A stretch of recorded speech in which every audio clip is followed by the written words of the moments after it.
দর্শক, ডক্টর ইউনূসের অন্তর্বর্তীকালীন সরকারের সময় বাংলাদেশের সাংবাদিকরা কেমন আছেন, বাংলাদেশের গণমাধ্যম কর্মীরা কেমন আছেন, এই প্রশ্ন যখন করা হয় তখন উত্তরটা খুব বেদনাদায়ক। বাংলাদেশের গণমাধ্যম কর্মী, বাংলাদেশের সাংবাদিক অনেকেই, প্রায় 400-500 সাংবাদিক কিংবা তারও বেশি খুব ভালো নেই। তাদের অধিকাংশেরই চাকরি নেই এবং চাকরি না থাকার কারণ হচ্ছে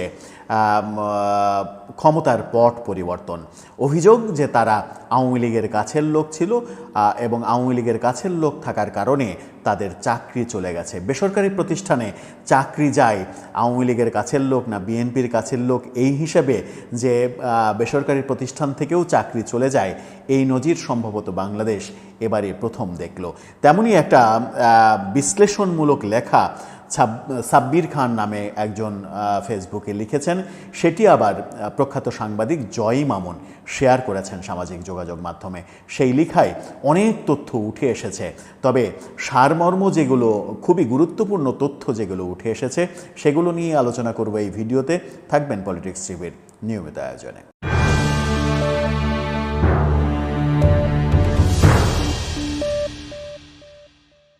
দর্শক, পলিটিক্স টিভির নিয়মিত ভিডিওগুলো এখন থেকে স্পন্সর করছে প্রজাপতি.টিভি, নতুন ওটিটি প্ল্যাটফর্ম। আপনারা চাইলে ইউটিউবে, ফেসবুকে, ইনস্টাগ্রামে, টিকটকে দেখে নিতে পারেন। ডেসক্রিপশন বক্সে লিঙ্ক দেওয়া থাকবে, সেখান থেকেও আপনারা দেখে নিতে পারেন। চলে যাচ্ছি মূল ভিডিওতে। বলছিলাম, ডক্টর ইউনূসের সরকারের সময় সাংবাদিকরা কেমন আছেন, গণমাধ্যমের স্বাধীনতা আদৌ আছে কিনা, সেই প্রশ্নও অনেকে করছেন।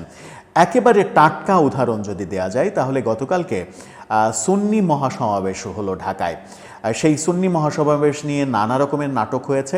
এটা বর্তমান সরকারের অপোজিট পক্ষ হিসেবে তাদেরকে ট্রিট করা হয়েছে। কেউ কেউ বলেছেন এরা আওয়ামী লীগের দালাল, অথচ ব্যাপক সংখ্যক হাজার হাজার লক্ষ লক্ষ বাংলাদেশের সুন্নি আলেম ওলামা যারা আজকে গাজার পক্ষে, ইসরায়েলের বিপক্ষে সমাবেশ করেছেন, এবং শোনা যাচ্ছে যে এই সমাবেশ যেন কাভার করা না হয়, এরকম একটা বার্তা গণমাধ্যমের কাছে দেয়া হয়েছিল, যার কারণে এই সমাবেশ কোথাও লাইভ করা হয়নি। গণমাধ্যমগুলোও তেমনভাবে এই সমাবেশের খবর তুলে ধরেনি। এই অভিযোগ অনেককে করতে শোনা গেছে। এই অভিযোগ যখন অনেককে করতে শোনা গেছে, তখন আমরা দেখলাম সাব্বির খান ফেসবুকে একটি স্ট্যাটাস নিয়ে লিখেছেন গণমাধ্যম এবং বাংলাদেশের সাংবাদিকদের কি অবস্থা সেটা নিয়ে। সেটা জয় মামুন শেয়ার করেছেন, এবং সাব্বির খান যে সকল ভুক্তভোগীদের নাম উল্লেখ করেছেন, তার মধ্যে জয় মামুনের নামও কিন্তু উল্লেখযোগ্য। 21 টেলিভিশন থেকে মূলত উঠে আসা তারকা বনে যাওয়া সাংবাদিক জয় মামুন, তাকেও আওয়ামী লীগের দোসর হিসেবে ট্রিট করে তার চাকরিটা পর্যন্ত খেয়ে ফেলা হয়েছে এটিএন থেকে, সেরকম অভিযোগ রয়েছে। সাব্বির খান যেটা লিখেছেন সেটা হচ্ছে যে 5 আগস্টের পরে সারা দেশের প্রায় 1000-এর বেশি সাংবাদিককে চাকরিচ্যুত করা হয়েছে। বিশাল বিপুল সংখ্যক। এটা বেসরকারি টিভি পত্রিকা দখল করা হয়েছে। তারপরে হচ্ছে যে মিডিয়াগুলোর বিভিন্ন পর্যায়ের স্বনামধন্য উঠতি সাংবাদিকদের চাকরিচ্যুত করা হয়েছে। 327 জন সাংবাদিকের নামে হত্যাসহ অন্যান্য মামলা দেয়া হয়েছে। সারা দেশে বিভিন্ন সময়ে 31 জন সাংবাদিককে গ্রেপ্তার করা হয়েছে। 4 দফায় দেশের 168 জন সাংবাদিকদের প্রেস অ্যাক্রিডিটেশন কার্ড বাতিল করা হয়েছে। জাতীয় প্রেস ক্লাব সহ সারা দেশের প্রেস ক্লাব থেকে 92 জন সাংবাদিককে বহিষ্কার করা এবং সদস্যপদ স্থগিত করা হয়েছে। ব্যাংক হিসাব তলবের নামে 47 জন সাংবাদিককে হয়রানি করা হচ্ছে। শতাধিক সাংবাদিককে বিদেশ সফরে নিষেধাজ্ঞা দেওয়া হয়েছে। অনেকের ব্যাংক হিসাব জব্দ করে রাখা হয়েছে। জুলাই আগস্ট আন্দোলন এবং পরবর্তীতে 8 জন সাংবাদিক হত্যার শিকার হয়েছে, তেমন কথাই তিনি লিখেছেন।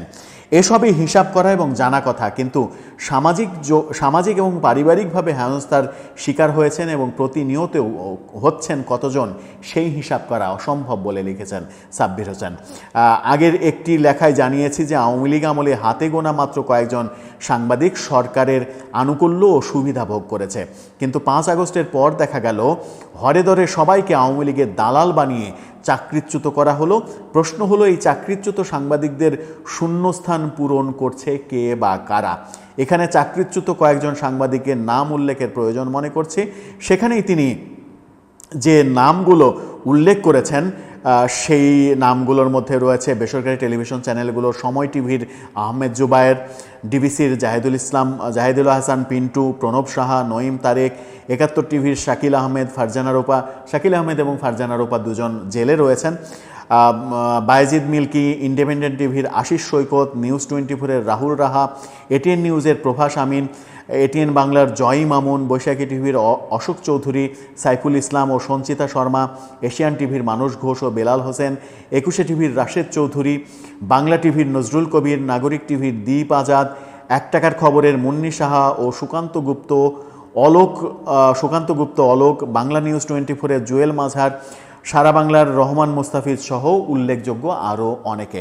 এই সাংবাদিকদের নাম তিনি লিখেছেন। তারপরে এক জায়গায় লিখেছেন যে বলা বাহুল্য দৈনিক Prothom Alo, Daily Star, the New Age, Bangla Tribune, Jamuna TV, Bangla Vision TV, Ekhon TV, Channel I, NTV ইত্যাদিতে আগেও কোনো প্রভাব পড়েনি, এখনও কোনো প্রভাব পড়েনি। এটা তাদের সবাইকে খুশি করার সুফল নাকি পেশাদারিত্ব তা বলা মুশকিল। এদের নিয়েও বিতর্ক একেবারে কম নয়, অথচ সকল সময়ে তারা ধরাছোঁয়ার বাইরে। রহস্যটা কী? এই কয়েকটা প্রতিষ্ঠানের নাম উল্লেখ করে লিখেছেন যে কোনো আমলেই এরা আক্রান্ত হয়নি, এরা ধরাছোঁয়ার বাইরেই থেকেছে। এই সব প্রতিষ্ঠান থেকে কোনো সাংবাদিককে অপসারণের ঘটনা ঘটেনি। অনেক বড় লেখা লিখেছেন, সেখানে তিনি শিরোনাম দিয়েছেন ইউনূস জামানায় গণমাধ্যম ও সাংবাদিকতা নিয়ে তিনি একটা বড় অভিযোগ করেছেন যে বরেণ্য সাংবাদিকদের সরিয়ে সেই শূন্যস্থান পূরণ করা হয়েছে বেশিরভাগ ক্ষেত্রে অযোগ্যদের দিয়ে, যারা সাংবাদিকতায় ওই লেভেলের যোগ্যতা এখনও অর্জন করেননি। আবার তিনি যে কথাটা সরাসরি না লিখলেও যে কথাটা আভাস দিয়েছেন সেটা হচ্ছে যে কিছু সাংবাদিক তো আওয়ামী লীগের আমলে আওয়ামী লীগের চাটুকারিতা করেছে, আওয়ামী লীগের দালালি করেছে। সেই মুষ্টিমেয় সাংবাদিককে আপনি যে কোনোভাবে শায়েস্তা করতে পারেন। তারা যদি কোনো দুর্নীতির সঙ্গে যুক্ত থাকে তাহলে দেশের প্রচলিত আইনে তাদের শাস্তির ব্যবস্থা করতে পারেন। কিন্তু এখন কি হচ্ছে? এখন যেটা আওয়ামী লীগের আমলেও কিছু সাংবাদিক যেমন চাটুকারিতা করেছে, এখনও বলা হচ্ছে যে এই সরকারের বিরুদ্ধে কোন গণমাধ্যম কিংবা কোন সাংবাদিক সোচ্চার হচ্ছে। এই সরকারের বিভিন্ন অনিয়ম, এই সরকারের উপদেষ্টাদের নানা রকমের দুর্নীতি, সাম্প্রতিক সময়ে এনসিপির কিছু দুর্নীতি বিষয়ে গণমাধ্যমে উঠে এসেছে, যেগুলো ততটা মানে যথেষ্ট নয় বলে মনে করেন। এর আগে তো সমন্বয়কদের বিভিন্ন কর্মকাণ্ড, অনৈতিক কর্মকাণ্ড সম্পর্কে কোনো গণমাধ্যম কোনো কিছু লেখার সাহস পেত না। লিখলেই তাকে থ্রেট দেওয়া হতো, সেই প্রতিষ্ঠানে গিয়ে হুমকি দেওয়া হতো, চাকরি খেয়ে ফেলার হুমকি দেওয়া হতো। এরকম ঘটনা ঘটেছে। হাসনাত আবদুল্লার বিরুদ্ধে এরকম অভিযোগ আমরা শুনেছি যে সময় টিভিতে গিয়ে তিনি ডিরেক্ট বলেছেন যে এই এতজনের লিস্ট ধরিয়ে দিলাম, এদের চাকরি রাখা যাবে না, এদের চাকরি যদি রাখা হয় তাহলে সময় টিভির কপালে দুঃখ আছে, এরকম অবস্থা তৈরি হয়েছে। তো সব মিলিয়ে সাংবাদিকরা কখনো স্বাধীন থাকার চেষ্টা করেন, কেউ কেউ চাটুকারিতা করার চেষ্টা করেন। এখনও যেমন দেখা যাচ্ছে, আওয়ামী লীগের আমলেও যেমন দেখা গেছে, এখনও তেমন দেখা যাচ্ছে। তাহলে কি এমন হবে যে এখন যারা সাংবাদিকতা করছেন, এই সরকার চলে যাওয়ার পর নতুন সরকার যখন আসবেন তখন এখনকার এই সাংবাদিকদের চাকরিচ্যুত করা হবে?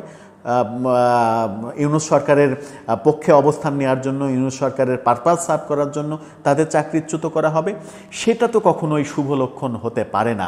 হ্যাঁ, আপনি শায়েস্তা করতে পারেন কিংবা বিচারের মুখোমুখি করতে পারেন প্রচলিত আইনের ভিত্তিতে তাদেরকে, যারা সরকারের বিভিন্ন অনৈতিক কর্মকাণ্ডের সঙ্গে জড়িত এবং নানা দুর্নীতি করেছে, সরকারের সঙ্গে যোগ সাজসে বহু কালো টাকার মালিক হয়েছে। এরকম যদি কিছু থাকে, অনেকে বলেন যে ফারজানা রূপা এবং শাকিল আহমেদ, তাদের বিরুদ্ধে এই অভিযোগ রয়েছে, তারা দুজন জেলে রয়েছে। যদি অভিযোগ প্রমাণিত হয় তাহলে তারা শাস্তি পাবে, সেই কথা সবাই বলেন। কিন্তু বাস্তবতাটা উল্টা। বহুজনই বলার চেষ্টা করেন, কিন্তু হয়তো সবাই মুখ খুলে বলার সাহস পান না, যেটি এই ভদ্রলোক আমার মনে হয় যে সাহসটা দেখালেন শেষ পর্যন্ত। সাব্বির খান এবং জয় মামুনও এই লেখাটাকে অ্যাপ্রিসিয়েট করে তুলে ধরলেন। এখন এই লেখাও সরকারের যদি পছন্দ না হয় তাহলে সরকারের বিরাগভাজন হতে পারেন অনেকে, বিরাগভাজনের লিস্ট বড় হতে পারে, সেটা হতেই পারে। কিন্তু একটা নিরপেক্ষ দল, নিরপেক্ষ সরকার যখন ক্ষমতায় থাকবে তখন সেই সরকারের চরিত্রটা রাজনৈতিক সরকারের মতো না হওয়ায় শ্রেয়, এটাই মনে করেন বেশিরভাগ বিশ্লেষক। দর্শক, আপনার কি মনে হয়, সত্যি সত্যি এই সময়ে সাংবাদিকরা কি স্বাধীনতা ভোগ করছেন, কিংবা সাংবাদিকরা কি মন খুলে লিখতে পারছেন, নাকি হুমকি ধামকি এসবের ভয়ে তারাও একেবারে গুটিয়ে রয়েছেন? আপনার মতামত জানিয়ে লিখতে পারেন আমাদের কমেন্ট বক্সে।